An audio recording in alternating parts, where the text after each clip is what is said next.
Objektiivi raadio. Tervist, head raadiokuulajad, tere tulemast kuulama Objektiivi raadiosaadet. Mina olen Markus Järvi ja teisel pool internetisilda on mikrofoni juures Veiko Vihuri. Tere Veiko! Tere Markus ja tere head kuulajad! Hiljuti tuli otsus Riigikohtust, kus Riigikohus tunnistas kirikute ja koguduse seaduse põhiseadusega kooskõlas olevaks, hoolimata sellest, et president oli ta sinna saatnud järele vaatamisele ning ise ka väljendanud mitmeid kriitilisi märkusi selles osas. Täna räägime kirikute ja koguduse seadusest.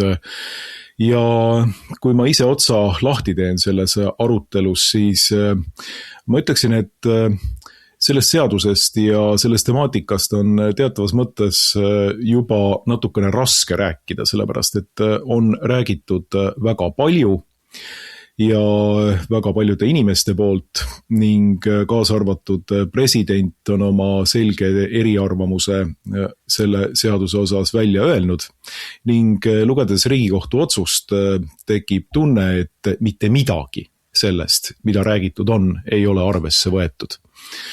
Ja nii Riigikohus kui ka Riigikogu, kes on selle seaduse põhimõtteliselt muutmata kujul presidendile tagasi saatnud, põhimõtteliselt raiuvad lihtsalt oma asja.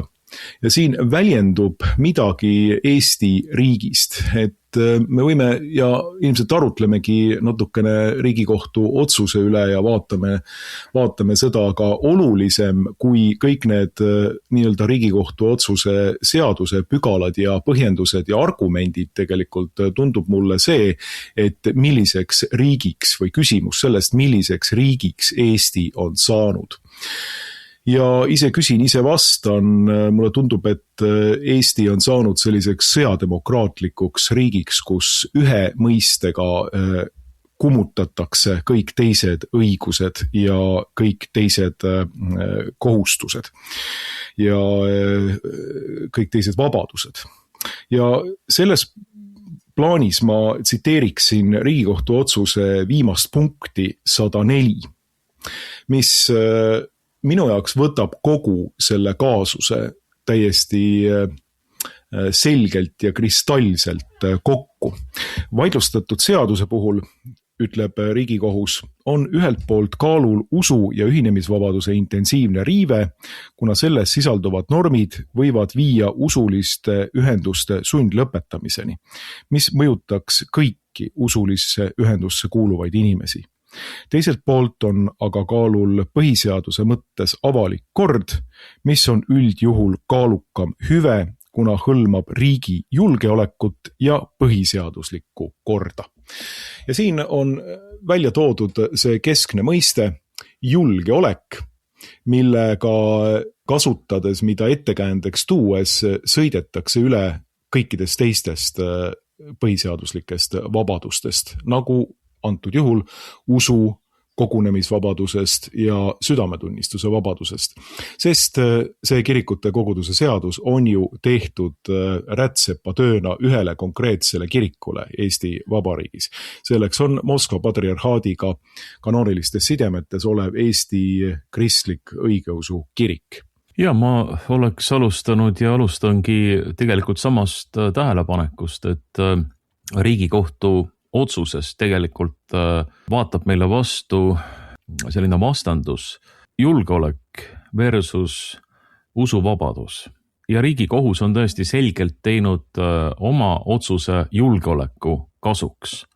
Loomulikult see dokument ise on pikk selline juriidiline tekst, algab sellega, et ta kirjeldab kogu seda problemaatikat, kuidas üldse see teema on Riigikohtuni jõudnud, aga siis võetakse ka see konkreetne seadus ette, täpsemalt siis kirikute ja koguduste seaduse muudatused, mida siis valitsus Riigikogus läbi surus ja mille president siis jättis 2 korda välja kuulutamata ja 3. korral siis pöördus Riigikohtu poole, et selleks, et saada Riigikohtult hinnangut.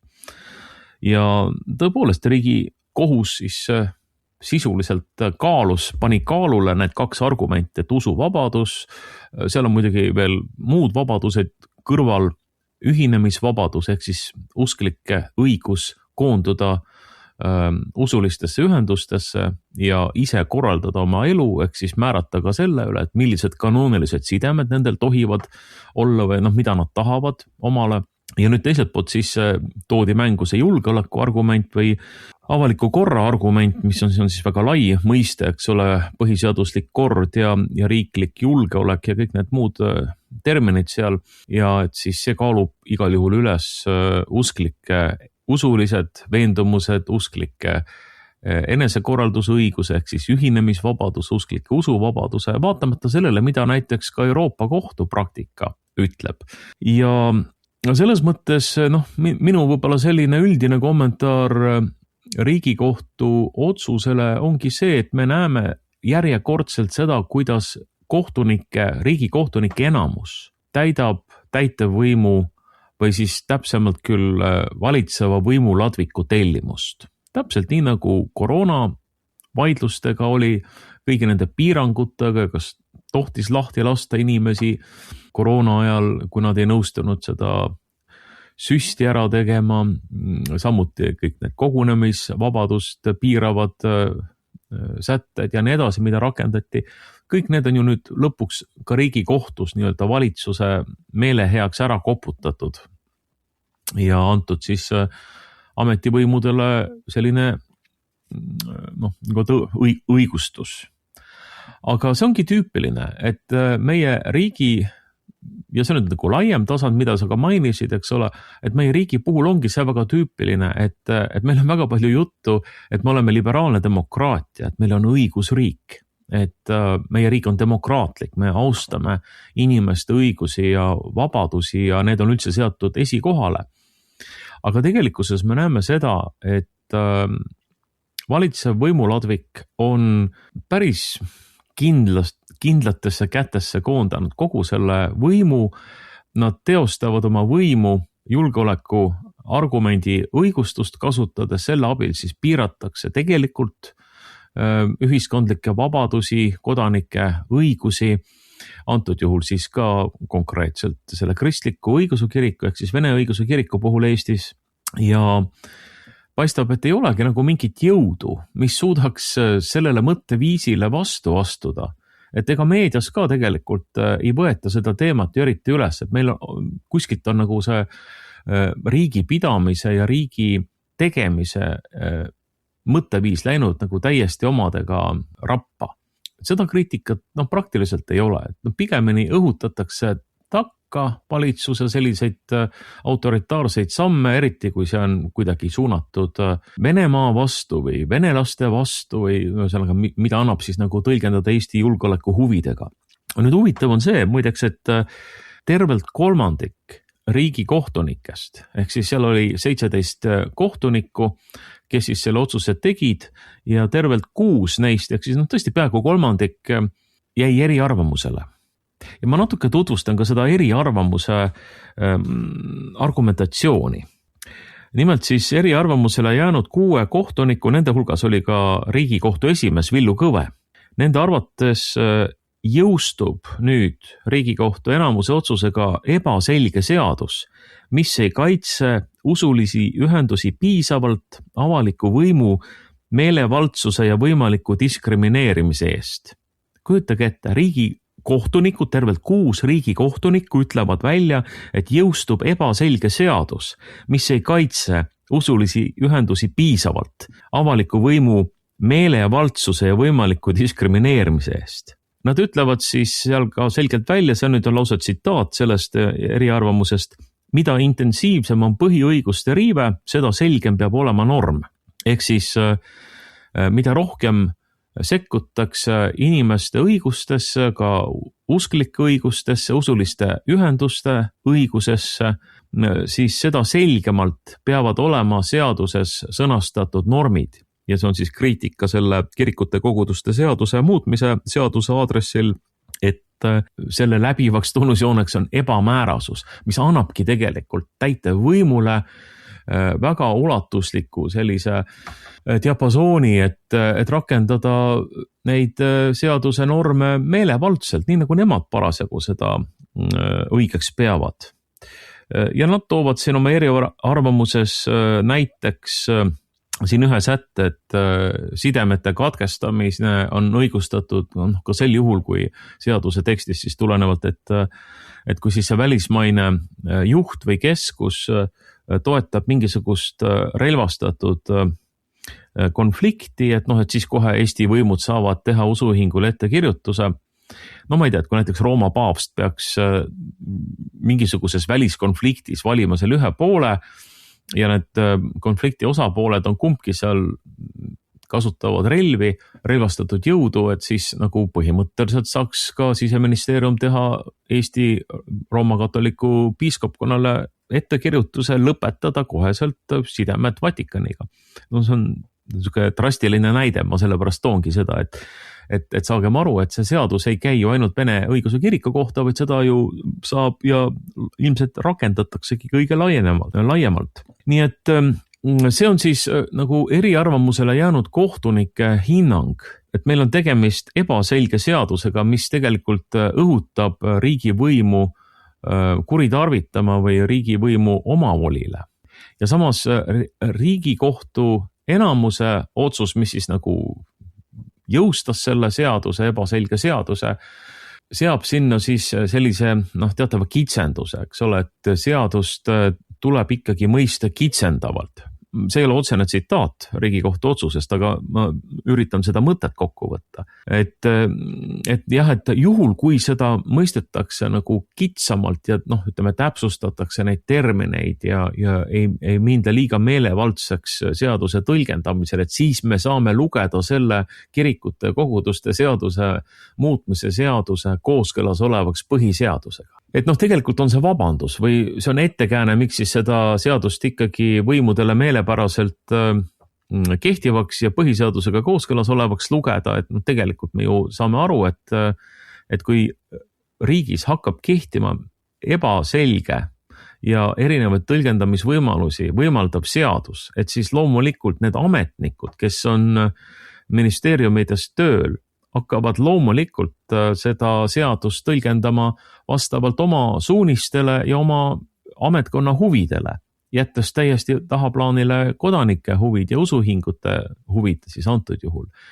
Et kui sa lasedki läbi sellise seaduse, mis võimaldab riigivõimu meelevaldset kasutust, riigivõimu omavoli, et siis otse loomulikult hakkavadki kõik need asjad juhtuma, nagu me seda juba praegu näeme, näiteks Politsei- ja Piirivalveameti käitumises, me oleme sellest mitu korda rääkinud nendes saadetes, et kuidas näiteks Jaak Valgele esitati siin süüdistus selles, et olevat Eesti NSV lippu heisates mingisuguse õigusrikkumise pannud toime, kuigi tegemist oli meeleavaldusega stalinist Juhan Smuuli bareljeefi eksponeerimise vastu kirjanike maja seinal Tallinna kesklinnas, aga ei, 2 kohtuprotsessi, erinevad protsessid ikka, mõlemas politseiamet PPA sai kaotuse osaliseks, aga ikkagi tehti ka teine kord ja ikkagi täpselt seesama tulemus saadi.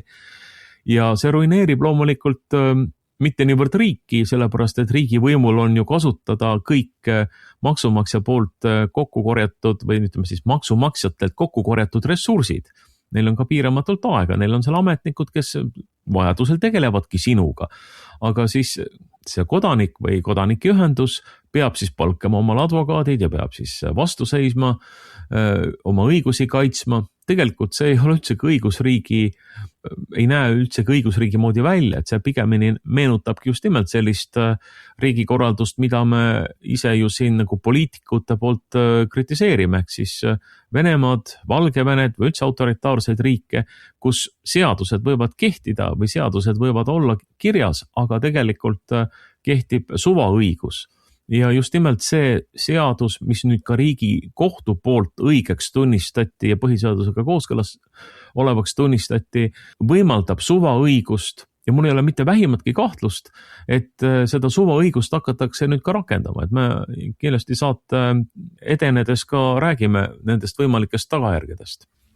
Jah, kõige üldisemalt võib vist ütelda seda, et Riigikohtu eesmärgiks ei saa olla iseenesest mingi seaduse omapoolne sisustamine ja tõlgendamine ja kui see tõlgendus on juba antud, siis ütelda, et sellise sisustatuse korral oleks seadus vastavuses põhiseadusega, vaid Riigikohtu eesmärgiks peab olema selle seaduse kui sellise vastavuse hindamine põhiseadusega. Et siin tundub, et Riigikohus on teinud selge altmineku ja pakkunud välja justkui omapoolse sellise hea tahte korral oleva tõlgenduse sellest ja kuidas seda seadust võiks rakendada. Aga mul tekitas mõtteid see, mida ütles Eesti Kristlik Õigeusu Kirik oma avalikus pressiteates peale seda otsust ja selles pressiteates tegelikult võetakse kokku üks äärmiselt oluline ja väga lihtne punkt ja ma loen selle ette. Kohus käsitles seadust abstraktse normikontrolli menetluses ega hinnanud selle kohaldamist ühegi konkreetse usulise ühenduse suhtes. Jätkuvalt jääb problemaatiliseks, kuidas on usu- ja ühinemisvabadus tagatud olukorras, kus usulist ühendust võidakse sundlõpetada tema kanooniliste sidemete tõttu, sõltumata sellest, kas tema enda tegevusest tuleneb oht Eesti riigi julgeolekule, põhiseaduslikule korrale või avalikule korrale. Siin on nagu minu arvates kristallselt kokku võetud see problemaatika, et see seadus, mis nüüd vastu võeti ja mille president siis nüüd välja kuulutab, kuna Riigikohus on andnud oma hinnangu, et see vastab põhiseadusele.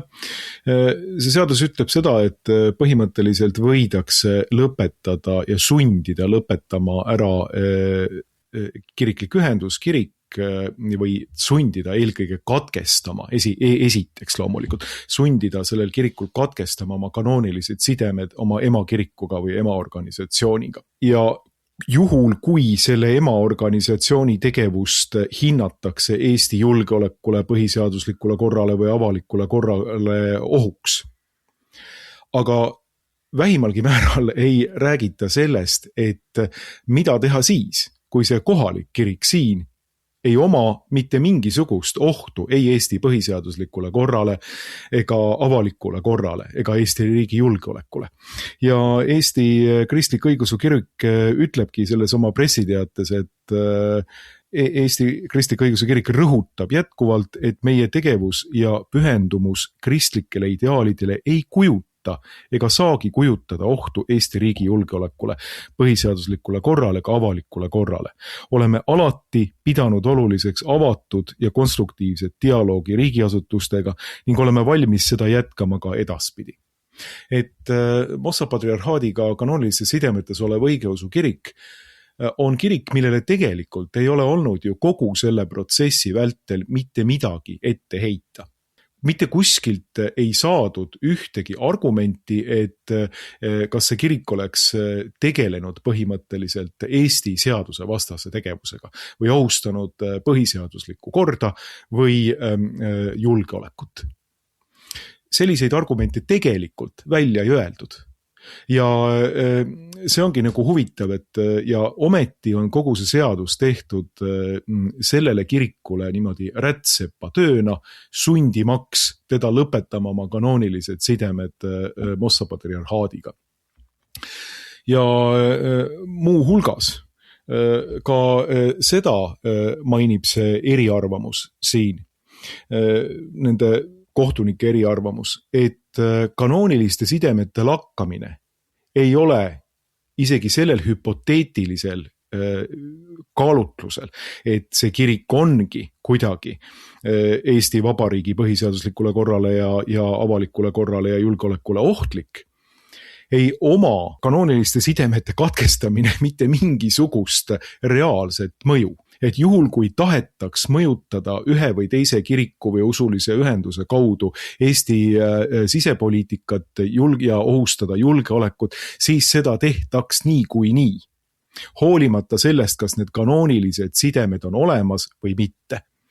Ja see toodi ka selles eriarvamuses selgelt välja. Ja see on tegelikult niivõrd, ma võiksin kasutada mõistet totter, Twitter, kuidas on räägitud sellest, et justkui kanooniliste sidemete katkestamine või teiste juriidiliste sidemete katkestamine oleks mingisugune imerelv, mis omaks sellist tagajärge, et isegi kui praegu siin on mingisugune Eesti riigivastane tegevus tuvastatud, siis äkitselt see katkeb imekombel.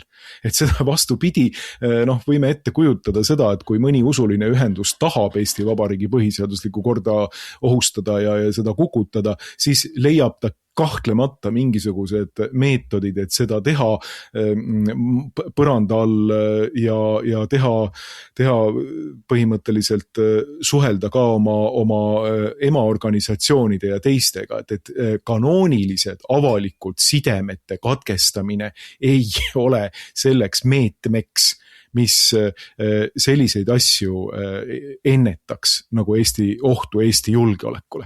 Et siin tegelikult tahetakse ju teha lihtsalt seda, et meil ei oleks Eestis ortodoksi kirikut, millel on kanoonilised sidemed Moskva patriarhaadiga. Võtame selle nii lihtsalt ja brutaalselt kokku. Ja see on selle asja sisu.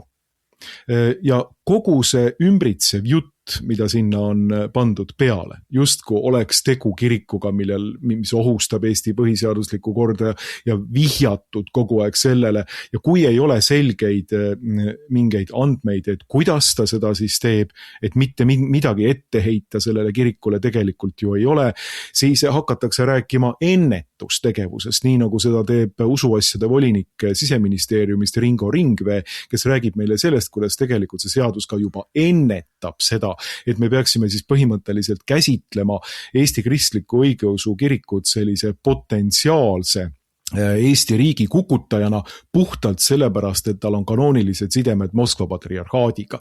Ja sestap meil on nagu selline nüüd tööriistakastis selline tööriist olemas, millega me võime siis hakata seda kirikut nüüd pitsitama.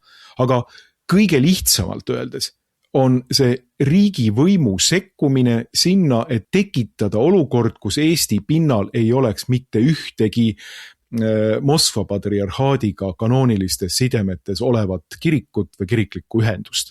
See on kogu selle seaduse selline rätsepatööna tehtud idee või eesmärk. Ja kogu muu jutt sinna kõrvale on lihtsalt flatus vocis, nagu ütlesid keskaja filosoofid. Ehk siis selline häälte kõla lihtsalt, mitte midagi substantsiaalset. Ja tõepoolest, see idee, mille siis Eesti Kristlik Õigeusu Kirik välja toob, et Riigikohus seda ei näita, kuidas siis konkreetselt on garanteeritud usu ja ühinemisvabadus olukorras, kus usulist ühendust võidakse sundlõpetada tema kanooniliste sidemete tõttu, hoolimata sellest, et ta ise pole teinud Eestis mitte midagi. Sellele võiks vastu nüüd pannagi selle, mida ma siin äsja just ütlesin, et jah, aga neid ei huvitagi see, kas Eesti Kristlik Õigeusu Kirik on ohuks avalikule ja põhiseaduslikule korrale või julgeolekule. Neid huvitab just nimelt see, et Eesti õigeusu kirikut sellise kanoonilise alluvusega siin ei eksisteeriks. Ja loomulikult tuleb seda soovi näha ju laiemas valguses, geopoliitika valguses.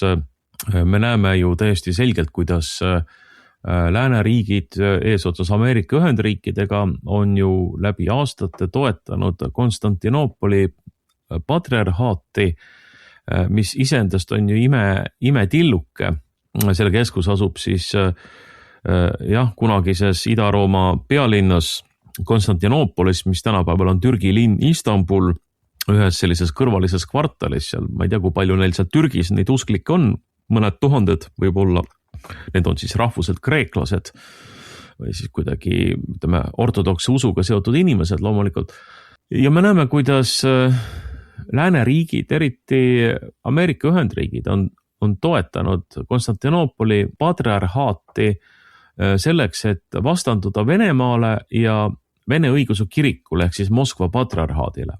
Nii et see ei ole sugugi selline ainult lokaalse tasandi mingi vaidlus siin Eestis, vaid see on palju laiem laiem nähtus, kus siis lääneriigid üritavad tõrjuda Moskva patriarhaati nii-öelda lääneriikide territooriumitelt.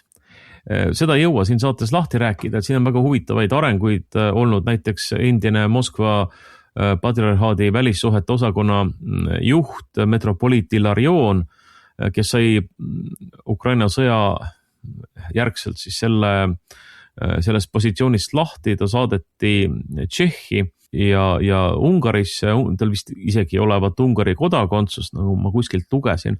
Nüüd paari nädala eest ta peeti Tšehhis kinni, talle esitati tegelikult ei esitatudki mingit süüdistust, aga ühel pühapäevasel päeval Tšehhi politsei pidas ta kinni ja teostati siis autos on mingi narko läbiotsimine ja väidetavalt siis olevat nagu leitud mingit narkootilist ainet.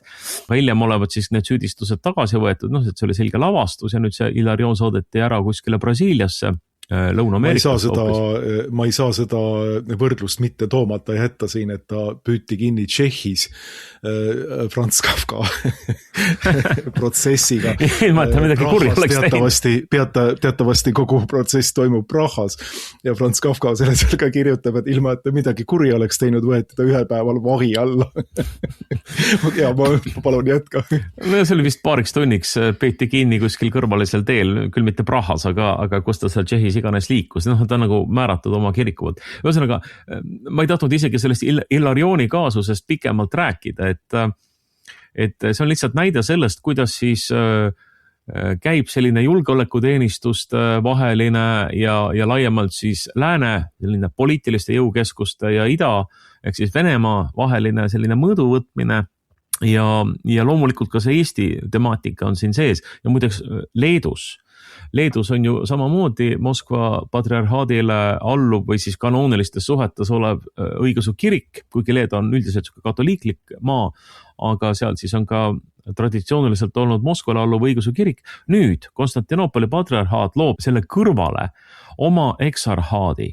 Vahepeal käis seal asju korraldamas meie oma Eesti vaimulik Ilmar Kiviloo või isa Justinus, oli kunagi meie metropoliidi Stefanuse ülemdiakon, aga nüüd määratakse sinna Konstantinoopoli poolt keegi piiskop, aga see käib täiesti selle põhimõtte vastu, eks ole, mida Eestis, mille järgimist Eestis nõutakse, et ühel maal saab olla ainult üks kanooniline õigeusu kirik. Et Eestis on see Eesti Apostlik õigeusu kirik, mis siis on autonoomne kirik Konstantinoopoli patriarhaadi koosseisus ja siin ei tohiks olla seda Moskva patriarhaadi kirikut.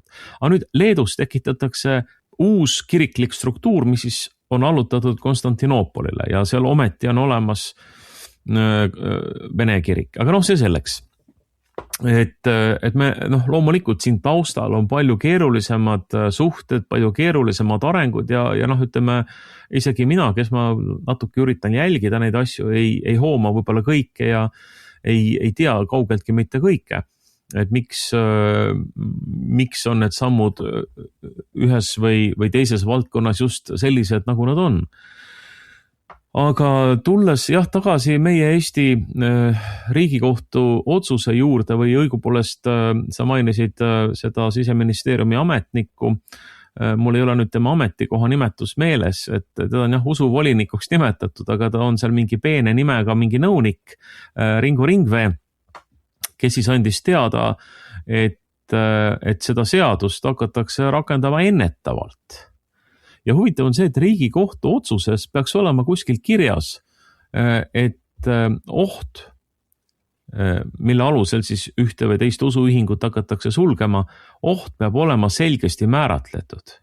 Et kui nüüd riigiametnik ütleb, kes siis nagu päriselt hakkab ju ka tegelema selle Eesti Kristliku Õigeusu Kirikuga, et ega siis minister isiklikult ei tee, et need on ikka need vastavad ametnikud, kes siis valmistavad otsused ette ja kui nüüd see ametnik ütleb, et nemad hakkavad ohtu ennetama ja Riigikohus on öelnud, et tuleb oht täpselt määratleda, oht peab olema reaalne, et siis me näeme, et juba siin on vastuolu. Et kui me hakkame ennetama midagi, siis ohtu ei ole. Ja see, nagu sa ütled, on ju läbi nende aastate olnud nii, et mitte midagi ei ole Eesti riigi võimul olnud Eesti Kristlikul Õigeusu Kirikul ette heita. Ainult need sidemed, need nii-öelda keelatud sidemed või seosed Moskva patriarhaadiga, mis siis on tunnistatud Eesti vaenulikuks ühenduseks või et nende tegevus on kuidagi kuigi ma ei saa aru, et mis mõttes on see ka Eesti suhtes vaenulik tegevus seal, et kas nad on siis nõudnud Eesti põhiseadusliku korra kukutamist või äramuutmist või mida nad on nõudnud. Et Kirill on toetanud Venemaa sõjategevust Ukrainas Vene kirikupeana, ta on saanud kõvasti kriitikat selle eest, aga minu teada Kirill ei ole öelnud mitte midagi sellist, mida annaks tõlgendada Eesti vastu suunatud sellise väljaütlemisena. Ja ma ei tea ka, et mõni teine Vene selline kõrge kirikutegelane oleks midagi Eesti vastu öelnud või Eestis kehtiva riigikorra vastu ütelnud. Et raske on nagu näha, et mis siis tegelikult see oht on. Aga nüüd mõtleme nagu korra 6 kuud edasi. Sest 6 kuud on nüüd aega pärast selle kirikute koguduste seaduse jõustumist ja ta jõustus ju kohe, nii kui see Riigikogu kohus selle otsuse tegi. Esmaspäeval 8. juunil president kuulutas seaduse välja, seadus jõustus ja nüüd on 8 kuud aega kõikidel usuühingutel siis oma põhikirjad üle vaadata, et kas seal on mingisuguseid keelatud seoseid. Ja loomulikult me teame, et probleem on siis praegult ainult Eesti Kristlikul Õigeusu Kirikul, kellel on siis need kanoonilised sidemed Moskva patriarhaadiga. Nüüd, mis hakkab juhtuma siis käesoleva aasta detsembris? Tõenäoliselt Eesti Kristlik Õigeusu Kirik ei muuda oma põhikirja, nad on juba muutnud seda, nad on tegelikult kõik seosed Moskva patriarhaadiga sealt välja visanud, aga loomulikult nad kanoonilisi suhteid katkestada ei saa, see oleks ju mässu tõstmine oma enda organisatsioonis, ebakanooniline käitumine, põhimõtteliselt skismaatiline akt, mida ei saa tolereerida just nimelt usu ühtsuse seisukohast, nii et seda nad kindlasti tegema ei hakka. Mis tähendab siis seda, et seaduse kohaselt on siseminister kohustatud pöörduma kohtu poole palvega sundlõpetada Eesti Kristlik Õigeusu Kirik. Ja siin on veel üks nüanss, et nii nagu Eesti Evangeelse Luterliku Kiriku puhul, me räägime kesksest organisatsioonist, aga eraldi juriidiliste isikutena on registreeritud ka kõik kogudused. Nii on ka siis Eesti Kristliku Õigeusu Kiriku kogudused, nii nagu ma aru saan, registreeritud eraldi üksustena, et kas siis tõepoolest hakatakse sundlõpetama nii seda keskset organisatsiooni või ka kogudusi, kellel on ju samamoodi kanooniline alluvus läbi oma keskuse. Ja omaette üksus on ju veel Kuremäe klooster ehk siis Pühtitsa klooster, nagu nad ise nimetavad, kellel on siis otsealluvus patriarhile, see on siis venepäraselt stavropigiaalne või nagu siin ka Eesti Apostliku Õigeusu Kiriku omad ütlevad, stauropigiaalne staatus ehk siis otsealluvus patriarhile. Nemad ka ei saa ise midagi muuta, sest lihtsalt ei ole ette nähtud kiriku ülesehituses ja hierarhias, et nüüd üks nunna klooster hakkab ise oma alluvust muutma, ilma et seda saaks nimetada mässuks või kanoonilise korra rikkumiseks. Loomulikult kohtuveskid jahvatavad aeglaselt ja kui siseminister pöördub kohtu poole palvega tunnistada see või teine usuühing siis nii-öelda ohtlikuks ja sund lõpetada, siis kohus hakkab vaatama, et milles see oht seisneb. Ja siin muideks Varro Vooglaid ühes vestluses märkis väga täpselt, et see oht põhjendatakse ära kapost tellitud, Kaitsepolitseiametist tellitud ohuhinnanguga. Et praegu ei ole ühtegi sellist etteheidet ju olnud siseministeeriumil, mida oleks nagu põhjendatult andnud siis Eesti Kristlikule Õigeusu Kirikule ette heita, aga siin on olnud ju mõnede preestrite väljasaatmisi ja mingisuguseid intsidente on siin mainitud kapo aastaraamatus ja ütleme siis ka see metropoliidi väljasaatmine, mille otsust ma olen näinud ja võin kinnitada, et seal ei ole mitte midagi sellist, mis oleks olnud kuidagi Eestis kehtivate seaduste vastu. või mis oleks ka nagu päriselt olnud ohtlik, et umbes selles stiilis, et metropoliit käis 9. mail mingisuguse, kas siis pronkssõduri juures või oli ta mingi teise monumendi juures ja mälestas siis neid teises maailmasõjas lahkunuid, et andke andeks, et kuidas saab see olla Eesti põhiseadusliku korra vastane tegevus, et see on vabal maal, vaba inimene võib mälestada ja palvusi pidada kus tahes. Et ma saan aru, et riigivastane tegevus algab sealt peale, kui sa hakkad tõepoolest riigi korda muutma ebaseaduslikul viisil. Ja sellist tegevust näha ei ole ju olnud Eesti Kristliku Õigeusu Kiriku poolt. Ja kui siin on ka mingisugused vene preestrid olnud, kes ei ole millestki aru saanud, siis nad on välja saadetud ja see on ka igati normaalne, et kui inimene ei saa aru, kus ta on ja mis ta peaks tegema, mis on tema ülesanne, siis ta tulebki välja saata. Sellepärast ei saa ju tervet organisatsiooni ära keelata. Aga eks kapost mingisugune ohuhinnang kirjutatakse kokku, et ma selles ka ei kahtle ja sinna osatakse panna igasugustes mustades ja muudes värvides materjali, et kohtunik siis ilmselt ütleb, et et siin on ikka reaalselt alust, et sund lõpetama selle usuhingu ära. Siis on teine kohtuaste, siis on lõpuks Riigikohus ja siis on veel Euroopa Inimõiguste Kohus. Ja vaata, see pressiteade, mida sa juba siin tsiteerisid, seal on ka tegelikult ju öeldud, ma tsiteerin nüüd lausa seda pressiteadet, Kristliku Õigeusu Kiriku pressiteadet, mis tuli siis järgmisel päeval pärast Riigikohtu otsust.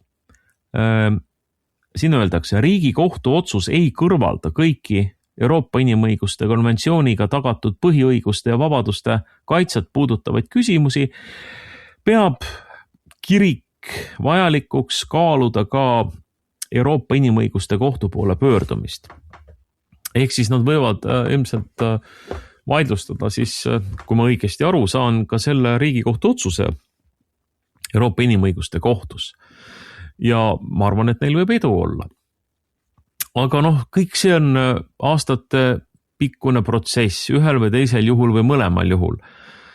Küsimus on, mis saab enne valimisi ja see nüüd on võib-olla meie vaates siin Eesti kodanike vaates kõige tähtsam, et kas Eesti riigi võim üritab mingisugust konflikti praegu siit välja võluda, sest kui Siseministeerium ikkagi pöördub kohtusse palvega sund lõpetada Eesti Kristlik Õigeusu Kirik, ma arvan, et see toob ikkagi ka venekeelse elanikkonna tänavatele.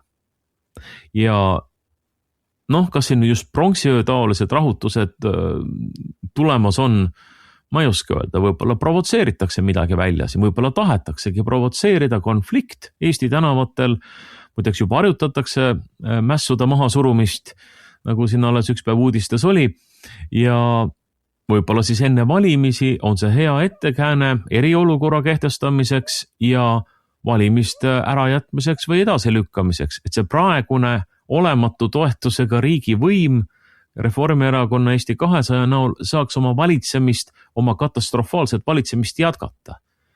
Või siis tahetakse provotseerida mingisugune konflikt Venemaaga, et näiteks Venemaa Föderatsioon võtab mingid sammud ette oma kodanike ja usklike kaitseks siin Eesti natsivabariigis, nagu nad ütlevad. Nii et see on mingisugune väga tume ja sünge mäng, mida mängitakse siis selle kiriku arvelt ja jällegi see kirik ise ei ole ju teinud midagi valesti kui organisatsioon.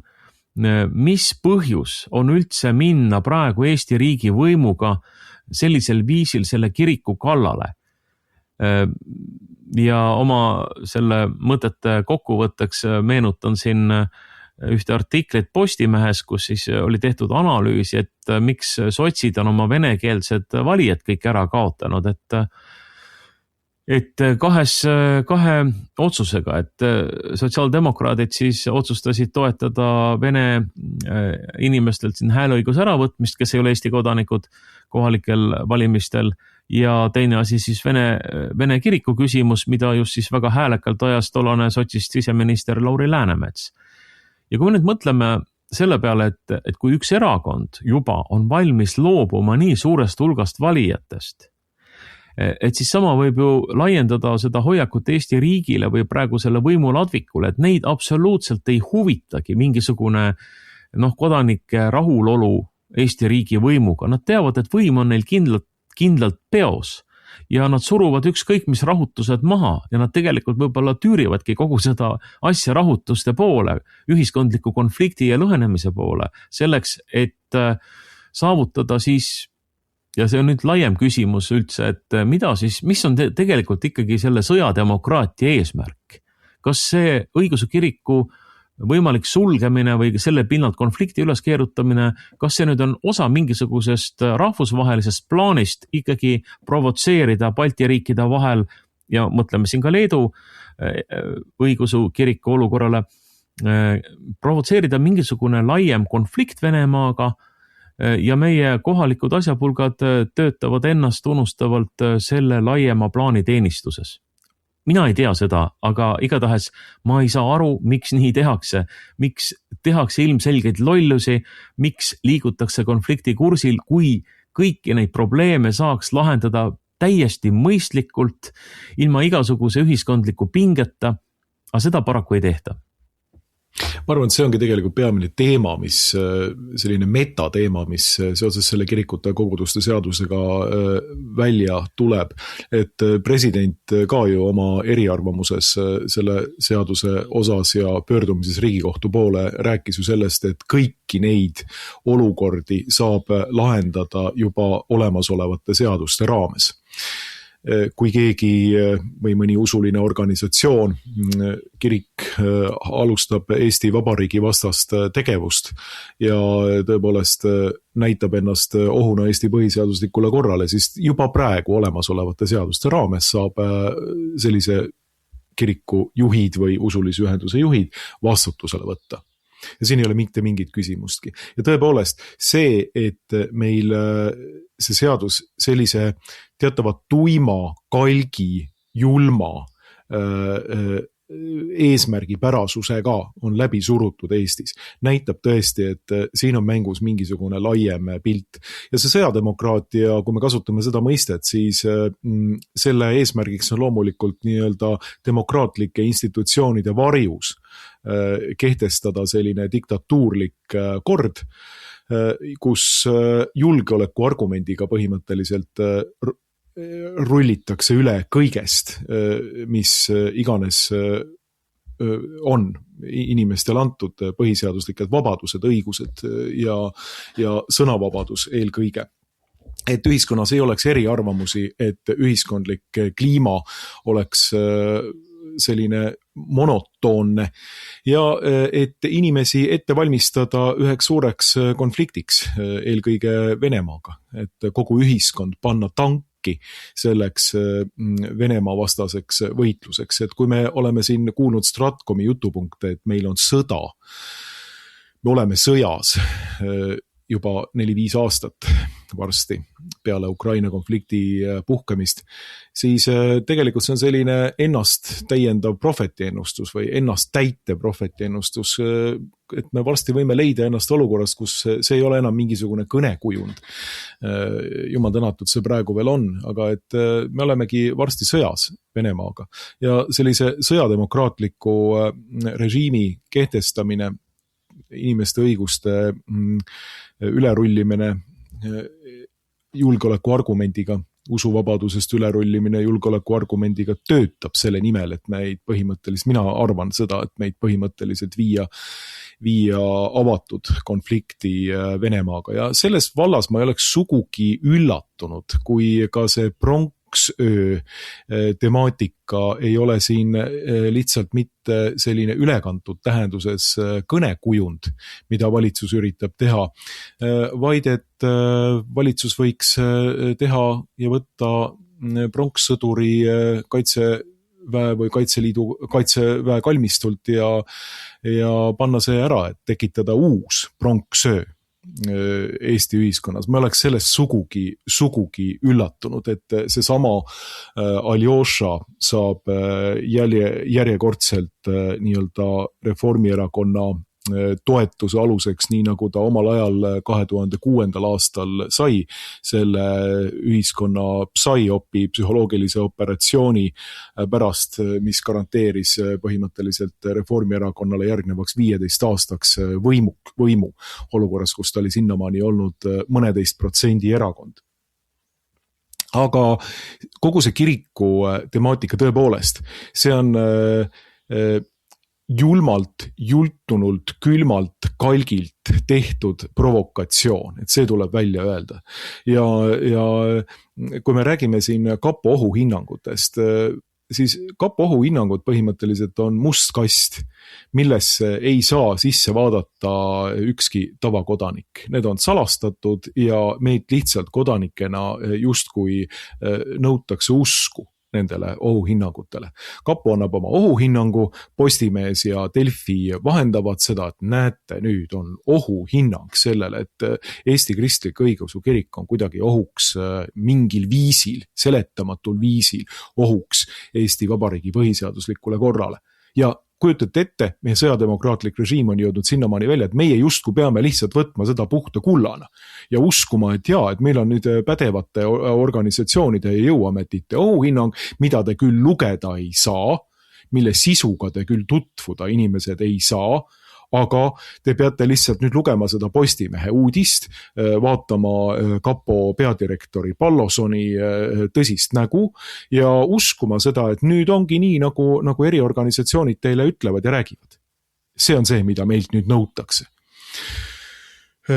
Ja on kahtlemata, et kui meile nüüd niimoodi üteldakse ühiskonnas, ja see on ka üks nagu psühholoogilise konditsioneerimise vilju, kuhu poole nüüd ühiskonda suunatakse, et kui selline asi välja tuleb, siis arvestatav osa kahjuks meie ühiskonnast ongi ja noogutabki ja ütlebki, et ahaa, siin on ilmselt seal, kus suitsu, seal tuld, ilmselt midagi on, võib-olla tulekski sund lõpetada, aga see ohuhinnang võib olla täiesti pastakast välja imetud. See võib olla mingisuguste situatsioonide tõlgendus, aga neid salastatakse sellepärast, et ühiskond ei saaks anda nendele ohuhinnangutele mingit kriitilist pilku ja öelda, et vaadata sinna sisse ja ütelda, et kuulge, aga tegelikult siin ei ole ju mingisugust mõjutustegevust. Tegelikult siin ei ole ju mingit ohtu. Eugeeni puhul see just täpselt nii oligi, et ma olen lugenud seda PPA otsust, eks ole, mis talle siis ka kätte anti ja põhjendati, et miks ta välja saadetakse Eestist või miks tema elamisluba ei saa enam pikendada. Ja seal olidki täpselt sellised väga loosunglikud näited, et oli käinud kuskil pronkssõduri juures midagi seal ütelnud ja siis ei toetanud Ukraina õigeusu kiriku iseseisvumist, mis siis toimus Konstantinoopoli egiidi all ja mida tema Vene kiriku hierarhina ei saagi ju toetada, eks ole. Ja muud sellised süüdistused, ja see ei ole ka avalikult kättesaadav dokument, et avalikkusele siiamaani ju praegu Postimehes ja igal pool mujal ka, kus sellest juttu on, ju räägitakse seda, et ju pädevad organid leidsid, et metropoliit Eugeeni tegeles siin keelatud mõjutustegevusega või kujutas endast ohtu ja selle tõttu ta saadeti välja ja sa ei saa seda kontrollida. Ja muide, ma pistan siia vahele veel ka selle aspekti, et tegelikult ka kohtunikel kõikidel ei ole riigisaladuse luba. Neid kapo asjad, need kapo menetlused, mis tulevad kapost, neid saavad läbi viia ainult need, ma ei tea, kui vähesed kohtunikud, kellel on riigisaladuse luba, kes saavad lugeda kapo ohuhinnangut. Ja järelikult need on inimesed, kelle kapo on juba ette heaks kiitnud kohtunikkonnas neid kapo asju menetlema kohtunikena. Nii et kui sõltumatu ja erapooletu selline kohtunik või kohus olla saab, see on nüüd järgmine küsimus. Aga tegelikult antakse välja ohuhinnang, mida me ühiskonnana üldse hinnata ei saagi, mida isegi kohtunikud ei saa hinnata, välja arvatud siis need kapo riigisaladuse loaga kohtunikud ja me sõltume lihtsalt sellest informatsioonist ja selles võtmes antud informatsioonist, nagu siis meie Stratcom üritab seda välja anda ja me peame uskuma, et kõik käib õigusriigile omaselt ja kohaselt ja ei pruugi tegelikult ju nii käia. Jaa, loomulikult mina olen ka lugenud seda Jevgenile antud kapo ohuhinnangut ja kinnitan samamoodi, et seal puudusid sellised asjaolud, mis tegelikult annaks väita seda, et Jevgeni on siin mõjutustegevusega tegelenud. See oli küll PPA hinnang, mitte kapo ohuhinnang antud juhul. PPA hinnang, jah, just.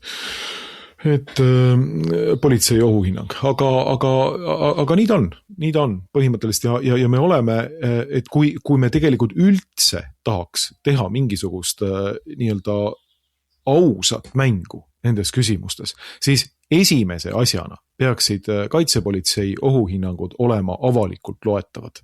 Kui nende alusel tekitatakse süüdistus kellegi osalt, siis peab avalikkus olema võimeline need läbi lugema, hindama neid asjaolusid ja vaatama, kas see ohuhinnang vastab tõelisusele või mitte.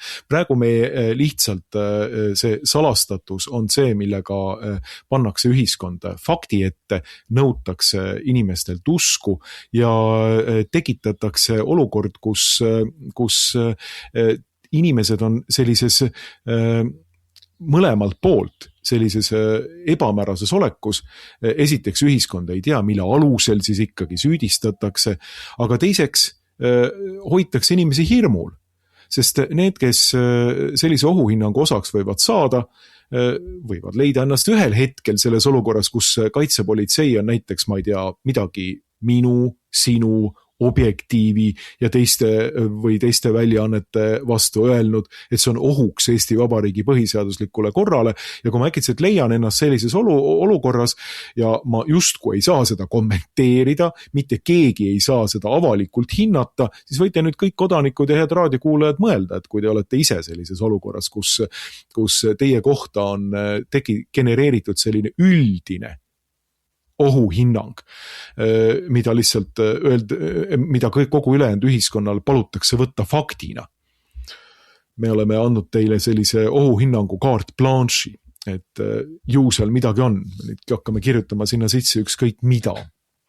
See on tegelikult asi, mida peab, mis tegelikult tuleks muuta. See riigi salastatuse ja ohuhinnangute salastamise küsimus on see, mis tuleks täiesti muuta, sest selliste ohuhinnangute asemel me lihtsalt loome sõjademokraatliku diktatuuri ja konditsioneerime inimesi mõtlema selle üle, et kuni sinnamaani välja, et tegelikult me peaksime olema hindama eriorganisatsioonide tegevust ka selles, et kui suur see Venemaa mõjutustegevus Eesti osas nüüd siis ikkagi on.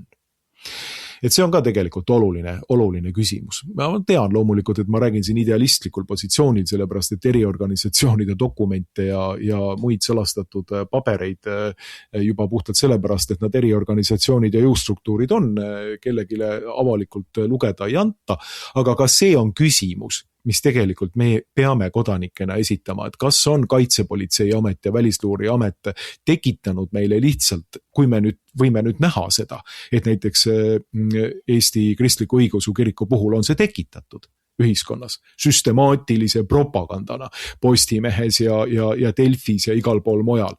Nende ohuhinnangutega, mis tegelikult ei vasta selle kiriku nagu reaalsele käitumismustrile, mis mustavad seda kirikut. Et kas ka need ohuhinnangud, mida me iga aasta siin Kapo aastaraamatust ja Välisluure aastaraamatutest loeme, et Eesti on tohutu Venemaa mõjutustegevuse sihtmärgiks. Kas ka need ohuhinnangud kuuluvad samasuguste nii-öelda meelevaldsete järelduste kategooriasse, nagu me võisime siin näha Eesti Kristliku Õigeusu Kiriku puhul? Kas need on samast asjast, et vähemalt see küsimus tekib siin? Aga ma toonitan, et see mäng on väga pime, see mäng on väga tume ja kas üritatakse konflikti üles kiskuda siin Eesti Kristliku Õigeusu Kiriku pinnalt enne valimisi või üritatakse teha Pronksöö 2 juba Aljošaga või mõeldakse välja mingisugune muu konflikti allikas, saab siis näha, aga mulle tundub ka, et see on praeguse valitsuse üks peamisi selliseid strateegiaid, kuidas ta plaanib selle asja lahendada, sest kaotada Reformierakonnal tundub, mul ei ole enam varsti mitte midagi. Ja kui jäädakse kogu sellest toiduahelast ilma oma 12% praeguse või 13%, 12% toetusega seal, no siis on see sellisele riigi masina värgi firmale, nagu Reformierakond, valitsemisfirmale, kelle kontori taga ootavad sajad ja sajad sellised broilerid, kes kõik tahavad süüa ja kõik tahavad palka saada. See on katastroof, nii et midagi peab Reformierakond ja praegune valitsus tegema, annaks jumal, et need ei ole sellised asjad, mis Eesti ühiskonna jälle uuesti viivad rahvuslikul pinnal olevasse konflikti või veelgi hullem juba konflikti võõrriigiga või Venemaaga. Ma arvan ka, et see on väga reaalne oht, erinevalt siis nendest välja mõeldud ohtudest ühe või teise usuühingu puhul, et selle kiriku teemaga sellisel viisil edasi minemine tähendab igal juhul Eesti ühiskonna lõhestamist, selle asemel, et vastuolusid kuidagi siluda ja üritada sisemiselt muutuda ühtsemaks ja kõikide muude päris ohtudega, kui me räägime siin mingitest, ma ei tea, spioonidest või agentidest, kes peaksid ka tulema vaimuliku rüü varjus, eks ole, et sellega on ju selge, et seadused on olemas, õigusnormid on olemas, sellega saab tegeleda. Aga minna ikkagi terve suure elanikkonna grupi usuliste veendumuste kallale, see tundub hullumeelne. Ja ma ei ole muide üldsegi kindel selles, et see meie riigi aparaat või kuidas iganes seda nimetada, seda poliitilist süsteemi või riiklikku süsteemi siin, tahaks üldse järgmine kord Reformierakonnalt seda valitsemisteenust sisse osta, et ma arvan, et ka Reformierakond ise on kulumaterjal ehk siis välja vahetatav, ära kõrvale visatav, kui ta ei täida enam neid eesmärke, mis siis tegelikel kasusaajatel on eesmärgiks seatud. Aga ma tuleks veel korra siin lõpuminuti jooksul tagasi selle eriarvamuse juurde, mida 6 Riigikohtu kohtunikku sõnastasid ja mida nad siis rõhutasid, et mida intensiivsem on põhiõiguste riive, seda selgem peab olema norm. Et ka see on üks asi, mida me kodanikena peame riigivõimult nõudma lahus täiesti sellest Vene õigeusu kiriku või kristliku õigeusu kiriku temaatikast, üldse usu temaatikast, sest see puudutab absoluutselt kogu meie valitsemissüsteemi, et mida rohkem riik krabab endale õigusi ja mis riivavad meie põhiõigusi, seda selgemalt peavad olema kõik õigusnormid sõnastatud, olgu see vaenukõne puhul, olgu see kehalise puutumatuse põhiõiguse puhul, ükskõik mis puhul, ka usuvabaduse puhul. Nii et see on tegelikult ka hästi oluline asi, mida me kodanikena peaksime meeles pidama. Ja kahtlemata tuleb meil kodanikena hakata läbi hammustama sõjademokraatlikust julgeoleku mõistest, et kui me ikka ja jälle laseme endale julgeoleku kaalutlustega kaela määrata ja meiega teostada kõikvõimalikke sigadusi, siis me ei vääri kodaniku nime ja tegelikult me ei vääri ka oma enda vabadusi. Et kui julgeolekun on see imeline võluvits, millega teha talutavaks kõik võimalikud probleemid Eesti ühiskonnas, kaasa arvatud inimeste põhiseaduslike õiguste pealt tallamine, siis me ei ole ühiskonnana küpsed seda vabadust endale võtma ja me ei ole vaba ühiskond. Et me peame hakkama lihtsalt kodanikena sellest riigivõimu sellisest toote mõistest läbi nägema. Aga selline oli arutelu seekord, meie aeg sai otsa, aitäh sulle, Veiko, siin saates arutlemast ja kui jumal annab, siis järgmine nädal ka. Kõike head teile ja kuulmiseni, stuudios olid Markus Järvi ja Veiko Vihuri. Kohtume järgmisel nädalal.